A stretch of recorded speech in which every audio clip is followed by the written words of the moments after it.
We've got a little bit of a different video for you guys today. I hope you appreciate it. This one, we are going to be going through a tier maker list that I had made up for all of the idea groups, including the new groups that were introduced in 1.35. And I'm going to give you my opinions and I'm going to rank them from best to worst. And after that, I have a conversation with another YouTuber who some of you guys may know named The Playmaker. I'm going to have some conversation about what we agree and disagree about with our rankings. If you find yourself agreeing with me or disagreeing with me throughout the video, make sure you leave a comment down below. Let me know why you disagree with me in the most civil way possible, or else I will find you and I will hurt you. And if you want to clip this or take the link and send it to your friends or another YouTuber and kind of get their opinion, I'd be curious for some responses. But let's talk about some idea groups. Now, keep in mind that this is strictly my opinion based on my play style and a little bit of logic, but I also exclusively play single player, so multiplayer is something that I do not consider when making this list. With that in mind, let's take a look at our first one here. Religious. It's going to be really strong for conversions, of course, and it's extra useful if you're surrounded by like heretics or heathens, so Orthodox nations tend to be very good with it. I'm going to put it in A tier, mostly just because it is situational. It's not actually useful for every nation.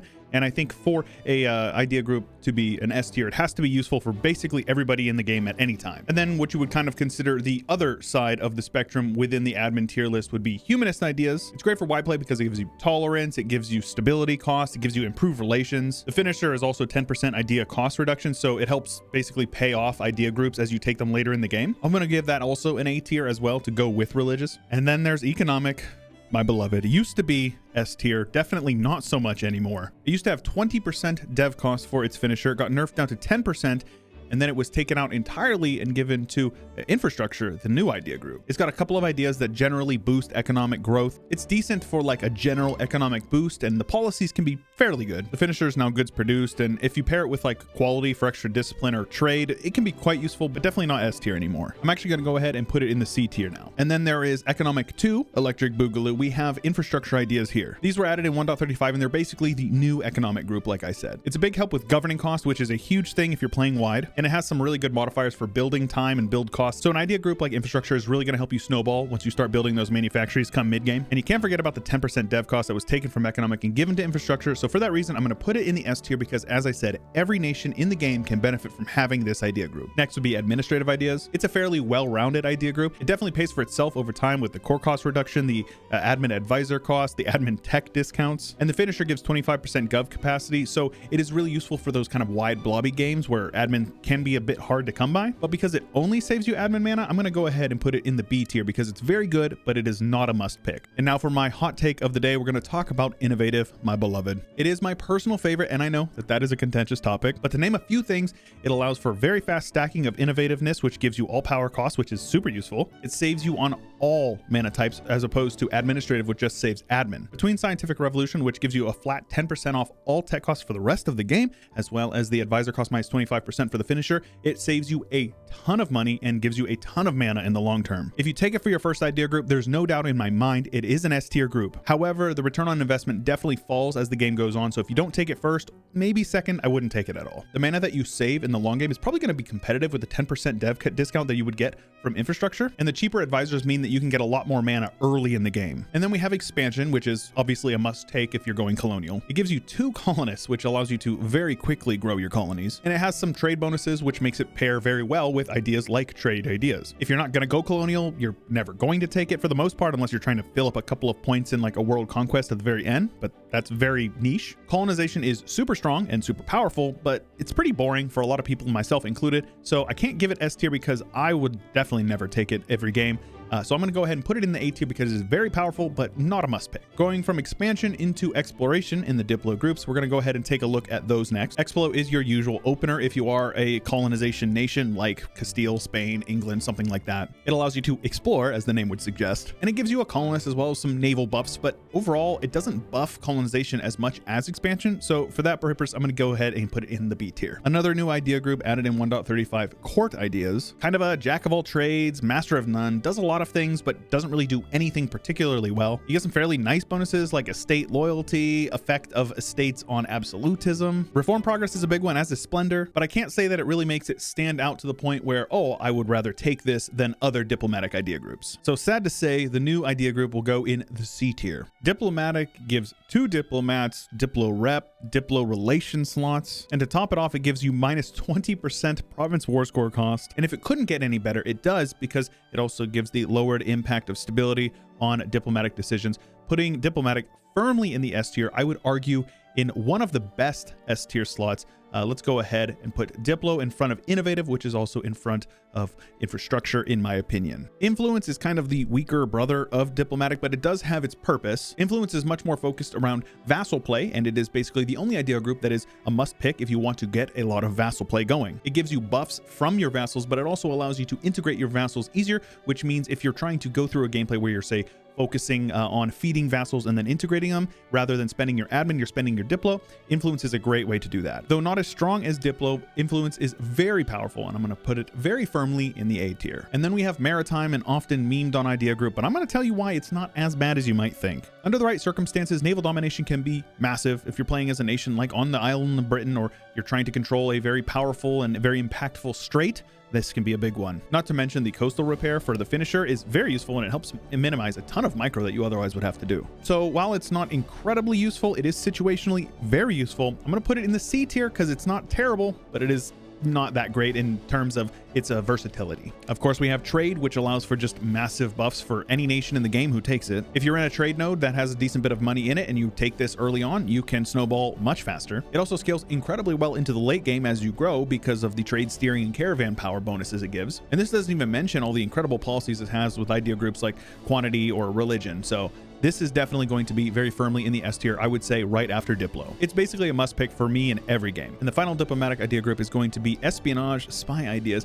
It's kind of a contentious topic as well. It used to be very bad, and they've buffed it like basically every patch for the last like 2 years, and it's gotten to a point now where it is very good, but it's also very situational. It does have some modifiers that are beneficial to everybody, like siege ability, advisor cost. Minus 0.2 yearly corruption is kind of crazy. That's crazy. Combine that with the minus 20% aggressive expansion, and you have a decent idea group. But then in 1.35, they buffed it even more by giving them the transfer subject from the age ability at half cost, so you can steal people's subjects for like super low war score. Overall, Espionage is a very well-rounded idea group. I wouldn't say it's S tier, but I definitely wouldn't ever say that it's bad. And for that reason, we're going to go ahead and put it in the A tier. I'm actually going to say it is in the top of the A tier in front of religious. Getting into the middle groups, we're going to start off with the nation-specific idea groups. We have Aristo, Divine, Horde, Indigenous, and then Plutocratic. Aristocratic is kind of the espionage of idea groups. It's well-rounded, but I wouldn't necessarily say that it's a must-pick for every nation. It does have incredibly powerful scaling modifiers for cavalry, so it's a great option for cavalry-focused nations like Poland that aren't hordes. It is also, as far as I know, the only reliable way to get a guaranteed siege pip for every general, and it pairs really well for policies with other idea groups like espionage. It also gives really good economic bonuses with the colonizer group, so if you go Aristocratic as a colonizer, you can get some very solid economic buffs. So while it does have utility, it's not necessarily good for everybody, and I would say that it is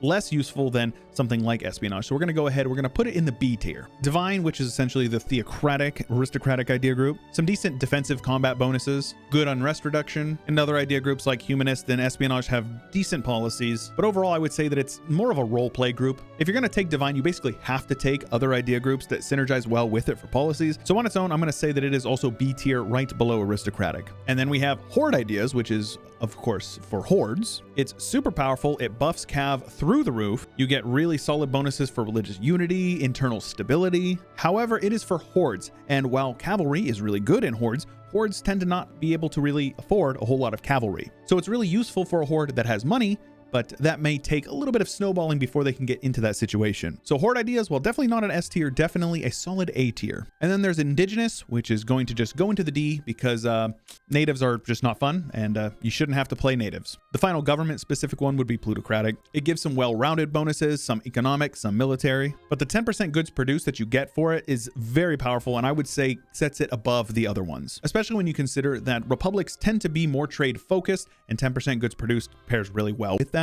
So I would say that Plutocratic is good, probably better than Influence, but not as good as Colonization. A tier for Plutocratic. Mercenary Ideas added in 1.35 as well. As you would expect, it absolutely buffs the crap out of mercenaries, and it also unlocks the mercenary militarization mechanic, which is super powerful. But the thing is that it's super gimmicky, and basically if you're going to use it, you have to go all in on it, and it has to be the sole purpose of your campaign. So if that's something that you want, it can be very powerful and extremely rewarding, but you basically have to commit. So I would put it somewhere with Divine, basically it pairs really well with a certain playstyle, but it's not flexible. And then we have quality, which basically buffs all land troops as well as some general buffs for naval. It's a very general idea group, and it doesn't specifically buff any one group more than the others. It's generally compared to quantity, which will be the next idea group, but I'm going to put quality in the bottom of the A tier for this one. Better troops will certainly result in better battles, and the policies are pretty solid, but the lack of a specific specialization kind of makes it more of a general group and less of a, ooh, I need this because of X reason. However, if you're going to go the route of a specific playstyle, you can take like innovative quality on a nation like Sweden, which has really good infantry combat ability, and you can get some incredible buffs, and you can basically carry your entire nation with just 2 idea groups. Of course, very niche. Now, quantity, the more is more idea group. It used to be what I would consider S tier, a must pick. I took it in every single campaign. It's undergone a couple of changes in the past recent patches. I think it got nerfed from 50% force limit to 25 and now back up to 33, if I recall correctly. It allows you to get more armies in the field, cheaper armies in the field as well, but the quality is not up more, so it's tough to say whether it's better than quality. If you're going all in on a nation like the Ottomans and or Russia, and you just want to get as many troops as you possibly can, it's a fairly solid pick. But the fact that they nerfed the policy with like economics so you don't get dev costs from it anymore basically means it's hard to justify taking it unless you need the manpower. So for that reason, I'm going to put it in the B tier, though it's not in the bottom. I would say it's better than Aristocratic, but maybe not as good as Colonization. And then we have Naval. Of course, I'm sure many of you guys have your own opinions about Naval. It's like Maritime, but I would actually argue it's even more situational. Powerful in the right situation, but if you don't need it, you don't need it at all. The bonuses are strictly naval. There was no economic bonuses, and things like the naval barrage cost for the finisher are useful, but very, very situational. So I will say it is in the D tier, obviously better than native ideas,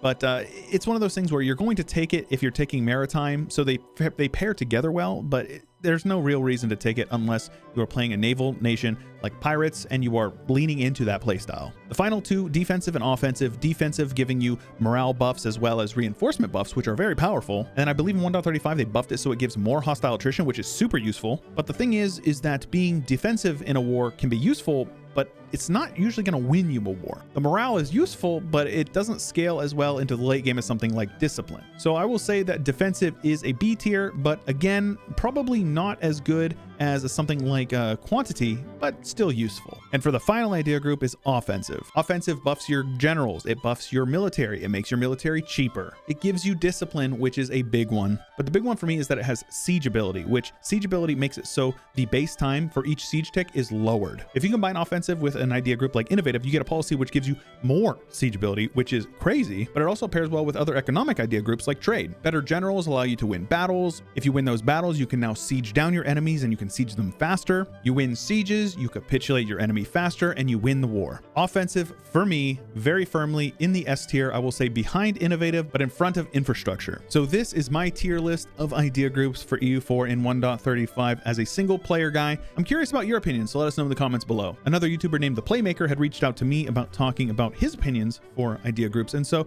we're gonna have a quick chat about that. So stick around and listen to a couple of EU4 vets talk about their opinions on idea groups and our disagreements. So we're gonna take that conversation over there, and we're gonna go talk to him and talk about our disagreements and our agreements with idea groups. So let's take a look at our S tier. That's clearly where the majority of like the major discrepancies are, where I view idea groups like trade, offensive, and infrastructure as S tier, and you have none of them except for offensive higher than an A tier. Offensive's good, but I don't see it needed in most of the nations I'm playing, but it is very solid, so I wouldn't put it as an S because it's not something I'd pick up until later in the game. I think my issue with it is just the ideas such as religious or diplomatic are going to let you take more provinces in wars, and if you're going to win the war anyways, I think it's more worth that way. Right, yeah. And speaking of religious, you have that as S tier and I have it as A tier, and we'd spoken, you said that you think that it is the best idea group in the game. Yes, I think that basically almost every nation is going to benefit from Deus Vult as a second idea group, if not a first, usually a second. But almost every nation is going to benefit, around the 1500s when you complete that idea. I think usually you're surrounded by other religions at that point. Of course, situationally, right? Yeah, of course. And that's my big thing, is I view it as a more situational idea group, because if you're playing as like a Catholic in Germany, it will be useful once the Reformation starts. But if you don't really care about the religion of other people, or you don't really care to expand, let's just say you get a bunch of permanent claims. In my mind, it's just as good.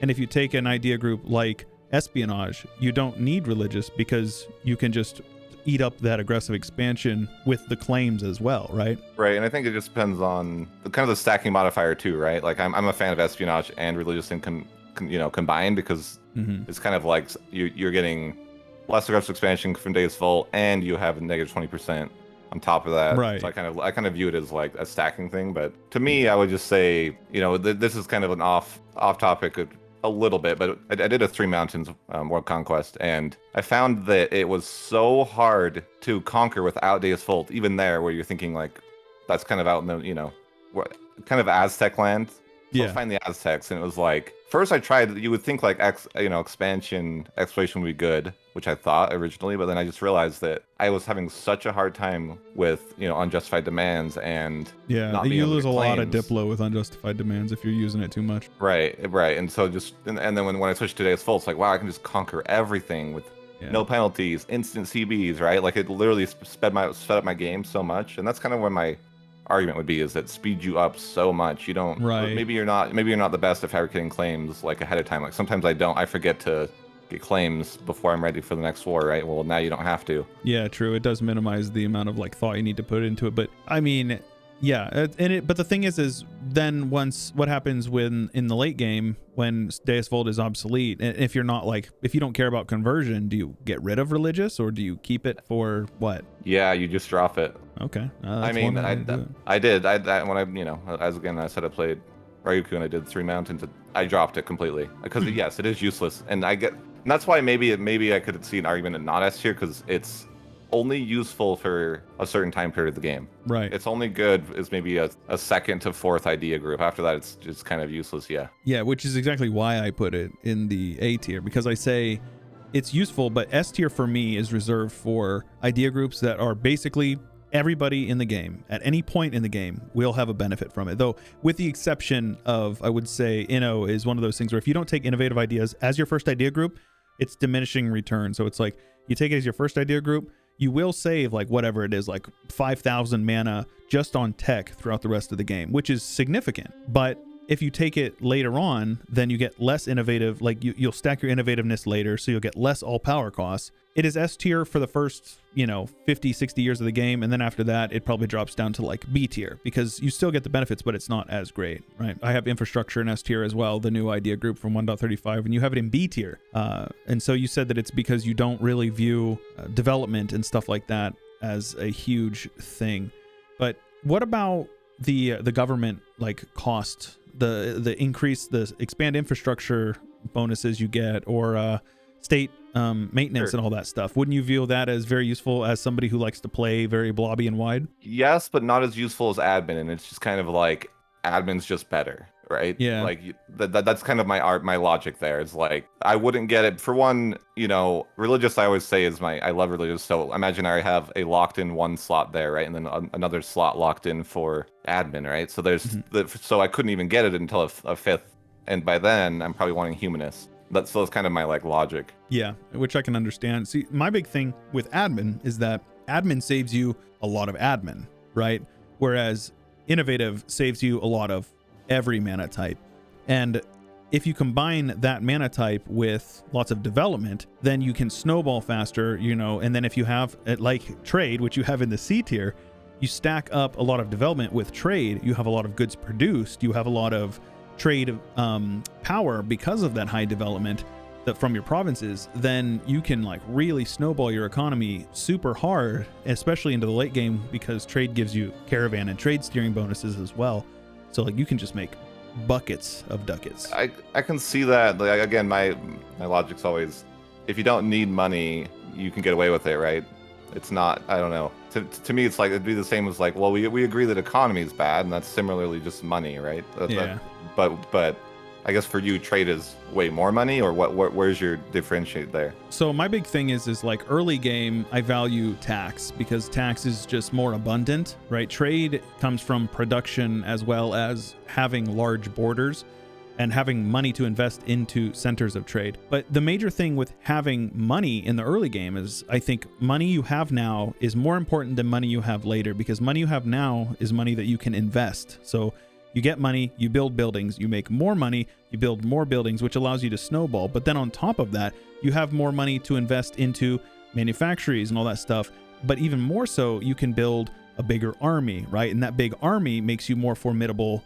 And then if you're, you take a big ass battle and you lose a couple thousand men, you can afford to reinforce that army, and you don't even need to take out a loan in like these massive death wars, right? That's kind of my big thing is like, I don't have an aversion to debt, but if I don't need to take it, then I don't, because it's just one less thing to worry about, Right. And for me, debt is kind of just something I almost can ignore because I know that it'll go away later, if that makes sense, right? You'll be making more money later. You'll have more provinces. So taking debt now doesn't really feel bad to me, and I'm probably more of on the debt side of being okay with it. No, I mean, I would say in the first 50 years or so, I essentially will always have loans at some point in the early game. So yeah, I don't have an issue with it. But I guess my big thing is like, you take on loans, that means you get inflation, right? And then inflation can lead to expenses down the road.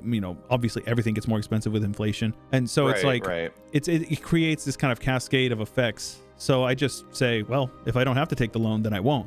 And I actually go as far as to like exploit base tax sometimes. Like in my capital, if I have like 10 tax and base tax in my capital and I can get 100 ducats from it, I'll just burn the dev. I don't even care, because I'd rather have that money right now and then build a building that will make me an extra 0.15 ducats a month or whatever. But one thing I wanted to touch on is, you talked about admin ideas, and for me, it's not really the core creation cost that even makes me want to have admin ideas. It's the governing capacity. And I'm wondering, you said you almost never go that idea. So how do you get away with, like, I would run the governing capacity. Like, I still run the governing issues even with admin. Yeah. So how are you managing that? My main way of handling it is through just take the estate privileges, because early on it's like, yeah, it costs you some crown land, but it allows you to not need to sink that mana into an admin group, and then it also frees up that. But then another one is like, maybe I don't expand to the point where I outpace technology a whole lot. So for me, most of the time, I just ride it. I just kind of pace it where I am conquering land as technology comes in.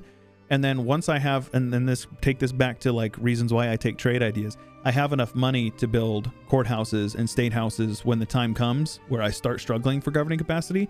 And so I'll build like a round of like 50 courthouses at the same time, and I instantly gain like 200 governing cap right there, right? I can see those both being viable too, where, instead of going that idea, you have the money to kind of equalize it. You literally buy the solution to that problem, right? Because courthouses, now that they don't take up an extra governing slot, like that is essentially a buff to having a strong economy.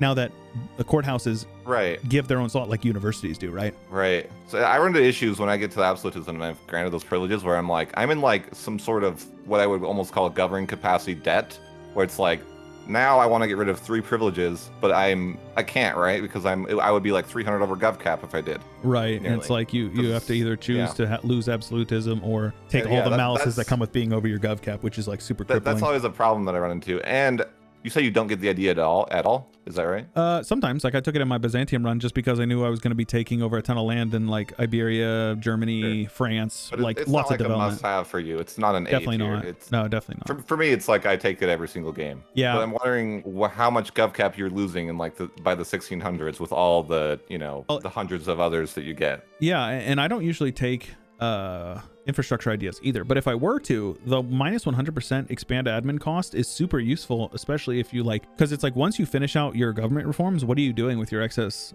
government reform progress? You don't need it for anything, so you just sink it all into basically getting an infinite source of governing capacity over time. So I think that you can make an argument for that as well. Admin is, for me, it's like admin is nice for managing stuff, but you don't get anything explicitly. There isn't a tangible benefit aside from avoiding some issues, right? Where I would rather have something where I get solid benefits right now. Like Diplo gives me diplomats that I can like spam out. Trade gives me money that I can invest into other things. Inno saves me mana that I can use for development or whatever, investing into other things, developing subjects to keep them loyal, stuff like that.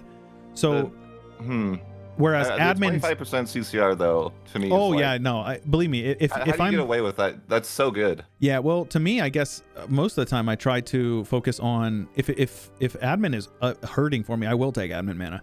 But it's like my playstyle is different from yours in the way that like I generally will do a themed run or I'll go for an achievement that doesn't necessarily require me to conquer 3/4 of the development of the entire world, right? So it's like, I don't have to core. Or you can likewise go subject play and just go, if you go influence, you don't ever need to take admin ideas, because influence is that powerful where you can have like 3 or 4 massive subjects that will have just as much development as you do, or give or take, but they'll be loyal, and you can annex them whenever you want. You don't even spend admin mana on it. You spend diplo mana to annex them, right? And I think that, you know, maybe the reason I love admin so much is because I don't vassalize as much as you do, or something of that nature, where I'm relying so heavily on just coring everything the whole game. Yeah, I like fast play because you don't have to micro as much, because you just leave your attack dogs. Like I just PU'd Austria in my run. It's like Austria's got like 100,000 troops, man. I just declared war on France and just let them handle them, and I'll siege down a couple of provinces in the south just to make sure that I get the appropriate forts I need, and then I let my subject handle everything else. It's just like, it takes away so much of the stress of microing in the game, especially in the late game, because late game micro, you know how it can be. Oh yeah, late game micros. That's when I want to like be done with the game, you know. Yeah. I can see that both of our styles, I can see why we like them the way we like them. You know.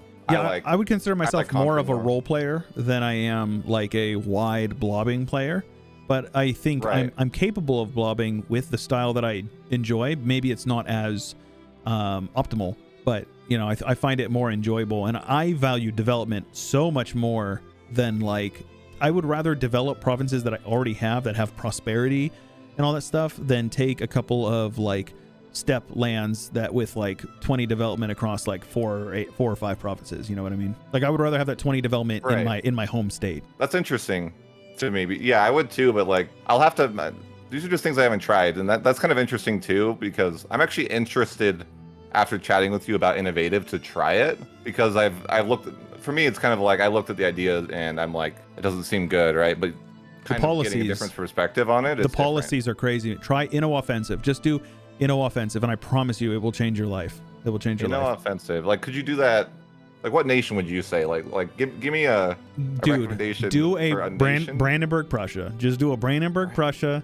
It's espionage. Open Inno offensive, and then you can go espionage for the third idea. I feel like I'll try it. I will for sure try it. I'm pretty sure like you could conquer nothing. Well, you could go Inno espionage and then offensive, because Inno first. You always want to go Inno first. The earlier you take it, the more return on investment you get. I feel like that's the hard thing though, because espionage is so good first, because you get that 20%. I mean, will it slow down your conquest for the first? Will it slow down your conquest for the first 50 years? Yeah, probably. But like, is it about quote unquote winning, or is it about, you know, having fun and winning in your own way? You know what I mean?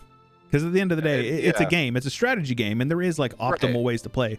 But it's like, oh, for sure, and yeah, I totally agree. And to that point, and I've tried to make this in my guides, it's like, it's not really about going that fast as Brandenburg. You can't be Germany till Tech 20. It's not like a race. That's kind of a point I'd stress in some of my guides. Is like, Brandenburg's not a rush. Like, yes, you could be more efficient, but what's the point? Yeah, you know, enjoy it. Cool. Okay, so I will put that on my list of things to try. I'll try innovative into offensive. It'll be against everything that I believe in. And then trade Russia. I promise you. You go religious into trade for Russia, and I promise you will have so much fun. Once you get Siberian frontiers, you will be so rich, and you will have all the money in the world, and you will be able to steamroll through everybody. We could talk a little bit about trade. Just because there's such a difference in my opinion of trade, where I say I would never take trade. Yeah, because I had mentioned early on that about snowballing and about building buildings to give you more money that you can then use to snowball with. So I guess for me, it would be hard for me to I couldn't take trade as a first idea for sure, right? Could you agree with that, or do you think you could? Your first diplomatic idea, rather. First diplomatic idea, I would 100% take trade. Yeah. I would. Not over, you think over like diplomatic ideas, or? For me, Diplo ideas is more useful once you get into like the blobbing phase, like even as late as like idea group 4 or 5, when you get absolutism, because it just synergizes so good with absolutism. Once you stack that up all the way, and then you just start crushing through like full annexing like major nations, that 20% province war. Because for me, Diplo in the late game is much more about province war score costs. Though I will say in HRE, like if you're going HRE emperorship, Diplo first idea group is or second after religious. Like it's must have in the HRE, or if you're going HRE emperor. But yes, as the Emperor, I would agree. I always go first. yeah, I think I could take trade. If you're in like Germany, no, probably not. It would really depend. I think that it's useful, but it's more useful in the later game when you're bigger. But it's also like if you're like, that's where you said it is S tier, right? Yeah, because it's like you could take it as like Holland as your first idea group, and you will have so much money you can afford like all the mercs. You could go over your force limit, and being that rich just from trade, right? Like literally, does it really give you that much money though? Oh yeah, definitely. Like the first of all, you get an extra merchant, so you steer more, so you propagate more trade power. You get global trade power, which gives you what I think it's 20% more trade value in that node.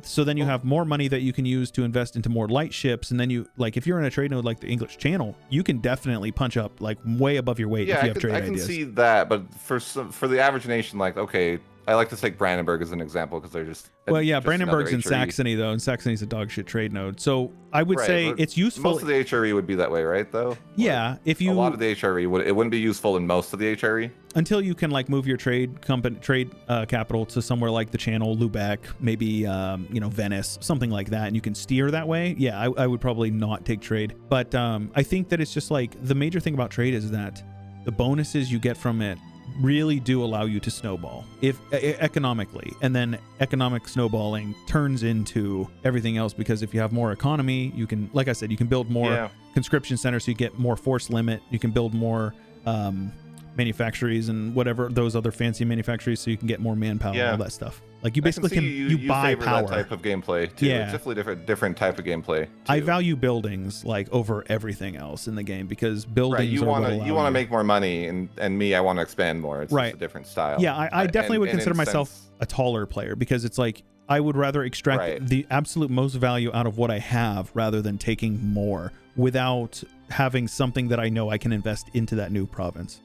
I'm not the best with trade, I'll be honest. And so, when I look at trade, I'm like, well, I don't really even know what 20 trade power exactly means. I get the idea, I'll make some more money, but unless I was like Venice or I don't know, some major nation, that's why I put it pretty low on my list, because I don't really play Venice anyways. Yeah. But like that's the only case where I think it would be good, is if I was like Great Britain, someone who has a really good trade node. And I think that would be, something good for this video, is having people try out these ideas that they've, like me, who I've like, I almost couldn't tell you that trade's bad. It feels bad, right? I'm like, it's a C because I haven't tried it. Yeah, for sure. Like for anybody watching this, leave a comment below. Let us know like your opening idea group. Do you have like a general kind of progression of ideas? Do you have certain idea groups that you take as certain nations or in certain regions? And like, have we said anything today that kind of maybe makes you a little more open to other things, right? Because that's, at the end of the day, that's what it's all about. It's kind of like you can grow your knowledge base and all that stuff, but it's like, are you having fun with it? And do you feel like you're improving? Because like I have 6,000 hours in EU4, and to see that people play so differently than me and are realistically probably better than me, it's interesting to see, because it's like, oh shoot, maybe I got a lot more to learn, And I can see like both our styles are different, but work effectively in their own ways. Yeah, I would say too. Right. It's almost like there isn't a correct way to play the game. Yeah. Exactly. That's cool. Well, thanks for chatting with me today, man. Guys, if you do not know the Playmaker, he's going to be linked in the description. You should definitely check him out. He does some pretty gnarly gameplay, especially like your world conquests that I can't hang with. You've been doing some guides lately, right? Yeah, I mean, I feel like I can't hang with my world conquests anymore. They burn you out. I will warn anyone. World conquests is, you've probably done some world conquests in the past. You got to take a month or so off after you get a world conquest for me. Definitely. Well, it was a pleasure talking to you, man. And like I said, check him out. He's going to be linked in the description. Special thanks to ALS Gamer, LeGrand Puba, Gio, Josh Kaczynski, Ezra Rhino, Juan Damon, Ian Powell, Cannon Fodder, Corvette Gaming, Anthony Grove, Harry Newhouse, Saranska, Ricardo, Cobalt, Rex, Total Farce for It, Drunk Binary, Nathan Albright, and many more. Thank you. For early access videos, check out the join button or the link in the description below.